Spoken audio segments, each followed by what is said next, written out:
ஒரே குறிக்கோள் என்னன்னா டிசிஸோட விஷனை வந்து எல்லாம் தமிழ்நாடுக்கு இருக்க மூலை முடுக்கெல்லாம் போய் சேர்க்கணும். நல்ல விஷயம் டிசிஸோட விஷன் என்ன, எல்லாரும் ஹெல்த்தியா இருக்கணும், ஹெல்த்தியும் வேணும், பெண்களுக்கு அதிகாரம் இருக்குது. 3 விஷயம் நல்ல விஷயம் தானே. நம்ம கிட்ட இருக்கிற ப்ராடக்ட்ஸ் எல்லாமே வந்து நல்ல ப்ராடக்ட்ஸ் தானே. எல்லாமே வந்து பாத்தீங்கன்னா ஃபர்ஸ்ட் கிளாஸ் வந்து ப்ராடக்ட்ஸ் தான் நம்ம கிட்ட இருக்குது. அடுத்தது ஹெல்த், இன்னைக்கு எல்லாருக்கும் ஹெல்த்தும் வேணும் வெல்த்தும் வேணும். அது ரெண்டுமே விஷயம் வந்து சேர்க்கிறோம். நம்ம எல்லார்கிட்டயும் நம்ம கிட்ட இருக்கிற ப்ராடக்ட்ஸ்ல வந்து யாரெல்லாம் ஆர்சிஎம் யூஸ் பண்ணலாம்,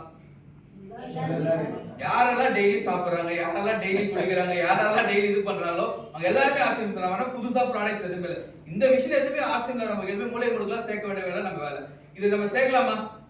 ஏன் இவ்வளவு நாள் நம்ம பண்ணல? எவ்வளவு கேப் இருக்கு இருக்கிறதுலே வந்து பாத்தீங்கன்னா கேரளா விட நம்ம ஸ்டேட் வந்து பிக்கர். சொல்ற கரெக்டா? சென்னையே வந்து பாத்தீங்கன்னா கேரளா விட பெருசு தானே.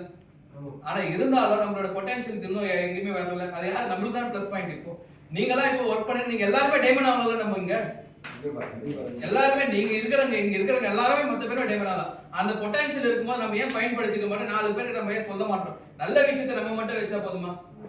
4 பேர்கிட்ட சொல்லணும். நல்ல ப்ராடக்ட்ஸ் நம்ம 4 பேர்கிட்ட சொல்லணும். நல்ல விஷயத்தை நீங்க கம்பெனி நம்ம டிசிஸ் என்ன சொல்லியிருக்காரு, இவ்வளவு ப்ராடக்ட்ஸ் இருக்கு. இதெல்லாம் ப்ராடக்ட்ஸ்மே வந்து உங்களுக்கு எது மனசுக்கு ஆத்மார்த்தமா இருக்கோ அதை தான் உங்களுக்கு ஷேர் பண்ண சொல்லியிருக்காங்க. அப்ப எந்த அளவுக்கு ப்ராடக்ட் மேல ஒரு கான்ஃபிடென்ட்டா இருக்கும், இவ்வளவு ப்ராடக்ட்ஸ் எந்த அளவுக்கு கான்ஃபிடென்ட்டா இருக்கும். அப்ப எல்லா ப்ராடக்ட்ஸும் நல்ல ப்ராடக்ட். ஃபர்ஸ்ட் நம்ம குட் மார்னிங் நம்ம ப்ராடக்ட் 100% ப்ராடக்ட் யூஸ் பண்றோமா?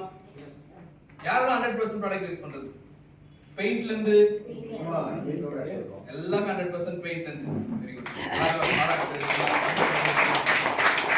நம்ம கம்பெனி கொடுக்கிற டார்கெட், நம்ம கம்பெனி என்ன டார்கெட் கொடுத்திருக்காங்க? கம்பெனி டார்கெட் கொடுத்திருக்காங்க. என்ன டார்கெட்? டிசிஸ் யாரெல்லாம் ஜெயிக்கணும்னு நினைக்கிறீங்களோ அவங்க எல்லாம் டைமண்ட் கிளப் பண்ணணும். எல்லாரும் டைமண்ட் கிளப் பண்றோமா? 1 ல இருந்து 10ஆம் தேதிக்குள்ள எல்லாரும் டைமண்ட் கிளப் பண்ணணும்ன்றது டிசிஸ் சொன்னாங்க. நீங்க யாரெல்லாம் ஜெயிக்கணும்னு ஆசைப்படுறவங்க மட்டும் 1 ல இருந்து 10ஆம் தேதிக்குள்ள டைமண்ட் கிளப் பண்ணணும்னு சொல்றாங்க. அதெல்லாம் நம்ம பண்றோமா? அது வந்து நீங்க மட்டும் பண்ணக்கூடாது, உங்க டீம்ல இருக்கிற எல்லாருக்கும் சொல்லணும். நீங்க வந்து நம்மளோட வேலையை என்னன்னு பாத்தீங்கன்னா கன்சிஸ்டன்சியா இருக்கிறத உங்க டீம்ல இருக்க கன்சிஸ்டன்சி ப்ராடக்ட்ஸ் கன்சிஸ்டன்சி அவங்க டீமுக்கு சொல்லிட்டீங்கன்னா நம்மளோட 80% வேலை ஜாப் க்ளோஸா இல்லையா? கன்சிஸ்டன்சி நம்ம சொல்லிட்டோம்னா 80% ஜாப் நம்மளுக்கு டன்னா இல்லையா? ஏன்னா கன்சிஸ்டன்சில வரும்போது உங்களுக்கு பிவி டிக்ரீஸ் ஆகுமா, உங்க பின் சேஞ்ச் ஆகுமா? ஆட்டோமேட்டிக்கா மந்த்லி வாங்கிட்டு தானே இருப்பாங்க. அதுக்கப்புறம் நம்ம growth என்ன பண்ணலாம், நியூ ஜாயின்ஸ் ஃபோக்கஸ் பண்றது எப்படி?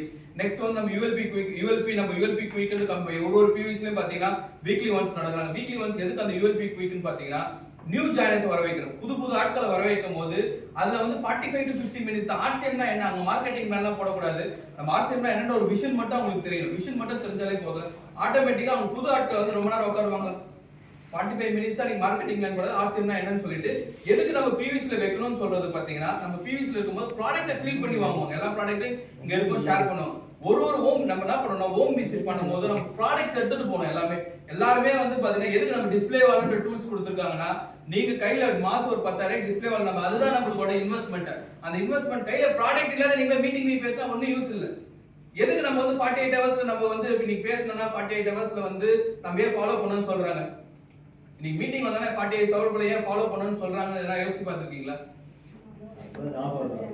லாஸ்ட் வீக் மீட்டிங் நடந்துச்சுல, நீங்க மீட்டிங் நடந்ததுல என்ன கண்டென்ட் பேசுனாங்க உங்களுக்கு தெரியுமா? யாருமே நம்ம மைண்ட்ல இருக்காது. இப்ப நம்மளுக்கே ஆர்சிஎம் பத்தி தெரியறவங்களுக்கே நம்ம மைண்ட்ல இல்லாத போது புது ஆட்கள் எப்படி மைண்ட்ல இருக்கும்? 24 ஹவர்ஸ் நீங்க 3 நாள் கழிச்சு அவங்க நமக்கு தெரிஞ்சவங்க தானே பாத்துக்கலாம்னு விட்டுட்டீங்கன்னா அவங்க மைண்ட்ல இருக்காது. அதனாலதான் நம்ம 48 ஹவர்ஸ்க்குள்ள எல்லாமே ஃபாலோ பண்ணி ரெகுலரா இந்த சிஸ்டம் நம்ம சிஸ்டத்துக்குள்ள வளர்ந்தாலே ஆட்டோமேட்டிக்கா நீங்க ஜெயிச்சிடலாம். அதுக்கு எவ்வளவு எக்ஸாம்பிள் இந்த போன மாசம் நம்ம போலீஸ் ஸ்டேஷன்ல பார்த்தோம்ல. நம்ம தொடர்ந்து 3 வருஷம் 4 வருஷம் சிஸ்டத்துக்குள்ள அலைன் பண்ணிட்டு நீங்க ரெகுலரா கன்சிஸ்டன்சி ப்ராடக்ட் வாங்கிட்டே இருந்தாலே நீங்க ஆட்டோமேட்டிக்கா ஜெயிக்க முடியுமா முடியாதா? நம்ம சிஸ்டத்துல அவ்வளவு அழகா இருக்கு.